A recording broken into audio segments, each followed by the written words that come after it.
আপনি কি জানেন কেন কিছু ব্যবসা সফল হয় আর কিছু ব্যর্থ? রহস্যটা লুকিয়ে আছে আপনার ক্রেতার মনের গভীরে। আজকের এই ভিডিওতে আমরা জানব কিভাবে ভোক্তা আচরণ বুঝে আপনার বিক্রি দ্বিগুণ করবেন। থাকছে 5টি গোপন কৌশল যা বদলে দেবে আপনার ব্যবসা। প্রতিটি ব্যবসায়ের মূল লক্ষ্য মুনাফা অর্জন, কিন্তু মুনাফা আসে বিক্রি থেকে, আর বিক্রি নির্ভর করে ক্রেতাদের ওপর। কিন্তু সমস্যা হলো মানুষের মন পৃথিবীর সবচেয়ে জটিল সৃষ্টি। একজন মার্কেটারের জন্য এই মন বোঝা অত্যন্ত কঠিন। ক্রেতাদের বোঝার দুটি উপায় আছে। এক, পুঁথিগত বিদ্যা, যেমন প্রশিক্ষণ, বই, ওয়ার্কশপ, এগুলো থেকে দ্রুত শিখতে পারবেন, ভুল হবার সম্ভাবনা কম।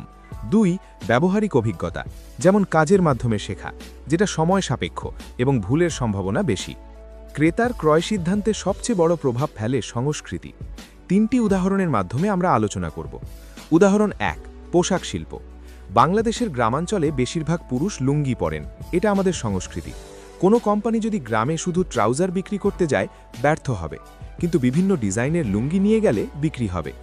উদাহরণ 2, খাদ্য শিল্প। ম্যাকডোনাল্ডস আমেরিকায় বিফ বার্গার বিক্রি করে, কিন্তু ভারতে তারা বিফ বার্গার বিক্রি করতে পারে না, কারণ হিন্দু সংস্কৃতিতে গরু পবিত্র, তাই তারা সেখানে চিকেন ও ভেজি বার্গার বিক্রি করে। উদাহরণ 3, ধর্মীয় প্রভাব।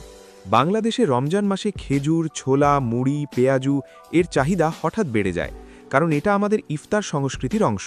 স্মার্ট ব্যবসায়ীরা রমজানের আগেই এই পণ্যগুলো মজুত করে রাখেন। আবার ক্রেতার ক্রয় সিদ্ধান্তে সংস্কৃতির প্রভাবের মধ্যে উপসংস্কৃতির শক্তি অন্তর্ভুক্ত থাকে। একটি দেশে অনেকগুলো উপসংস্কৃতি থাকে, অঞ্চল ভেদে মানুষের পছন্দ আলাদা। চলুন 3টি উদাহরণের মাধ্যমে বোঝা যাক। উদাহরণ 1, খাবারের স্বাদ, অঞ্চল ভিত্তিক। ঢাকা অঞ্চলের মানুষ মশলাদার ও ঝাল ঝানাচুর পছন্দ করে। সিলেট অঞ্চলের মানুষ একটু মিষ্টি স্বাদ পছন্দ করে। চট্টগ্রামে তীব্র ঝাল চাহিদা বেশি, খুলনায় হালকা মশলার চাহিদা।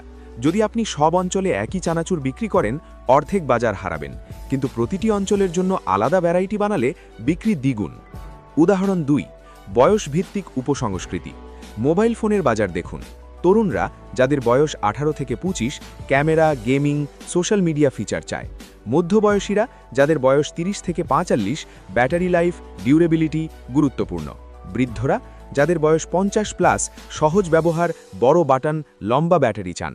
শহর বনাম গ্রাম উপসংস্কৃতি। সাবান কোম্পানিগুলো লক্ষ্য করুন। শহরে ফেয়ারনেস, অ্যান্টি এজিং, পারফিউম এসব ফিচার হাইলাইট করে। গ্রামে সাশ্রয়ী মূল্য, পরিবার সাইজ প্যাক, দীর্ঘস্থায়ী এসব জোর দেয়। ক্রেতার ক্রয় সিদ্ধান্তে পরিবারের ভূমিকা অনেক। উদাহরণ 1, গাড়ি কেনা। মনে করুন একটি পরিবার গাড়ি কিনছে। স্বামী দেখছে ইঞ্জিন পাওয়ার, মাইলেজ, রক্ষণাবেক্ষণ খরচ, রিসেল ভ্যালু। স্ত্রী দেখছে সিটের আরাম, ইন্টেরিয়ার ডিজাইন, সেফটি ফিচার, রং।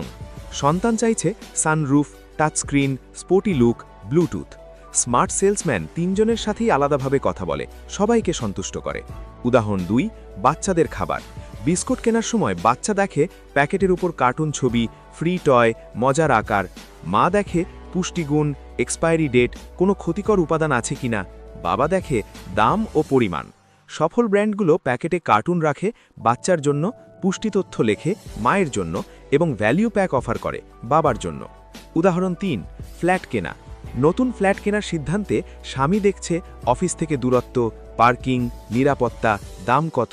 স্ত্রী দেখছে রান্নাঘরের সাইজ, বারান্দা, আলো বাতাস, স্কুল বাজারের কাছে কিনা।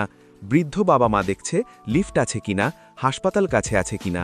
সন্তান চাইছে প্লেগ্রাউন্ড, সুইমিং পুল বন্ধুদের কাছে কিনা। ডেভেলপাররা যারা এসব বুঝে প্রপার্টি ডিজাইন করে, তাদের বিক্রি দ্রুত হয়। এখন প্রযুক্তির যুগ, ক্রেতাদের ঠকিয়ে ব্যবসা করার দিন শেষ। আজকের ক্রেতারা সচেতন, তারা জানে কি চায়, তাই ক্রেতামুখী সিদ্ধান্ত নিতেই হবে। ক্রেতার আজকের চাহিদা আর আগামীর চাহিদা এক নয়, পরিবর্তন দৃশ্যমান। যে এটা বুঝবে সেই জিতবে। মনে রাখবেন, ভোক্তা আচরণ বোঝা মানে ব্যবসায় সফলতা নিশ্চিত করা। ক্রেতা বা ভোক্তার ক্রয় আচরণে 5টি মূল বিষয় মেনে চলতেই হবে। 1, সংস্কৃতি বুঝুন। 2, উপসংস্কৃতি চিহ্নিত করুন। 3, পরিবারের প্রভাব বিবেচনা করুন। 4, ক্রেতামুখী সিদ্ধান্ত নিন। 5, পরিবর্তনের সাথে তাল মেলান। এই ভিডিওটি যদি উপকারী মনে হয়, লাইক করুন, শেয়ার করুন এবং চ্যানেল সাবস্ক্রাইব করে পাশে থাকুন। আপনার ব্যবসা সফল হোক। বাস্তব উদাহরণ ভিত্তিক মার্কেটিং, ব্র্যান্ডিং ও সেলসের আরও ভিডিও দেখতে চলে যান পরের ভিডিওতে। আর হ্যাঁ, এই ভিডিওর সম্পূর্ণ ধারণা নেওয়া হয়েছে ঢাকা বিশ্ববিদ্যালয়ের অধ্যাপক ডক্টর আশরাফুল ইসলাম চৌধুরী স্যার রচিত মাসিক বাজারজাতকরণ পত্রিকার 2024 সালের 7ম সংখ্যায় প্রকাশিত লেখাটি থেকে।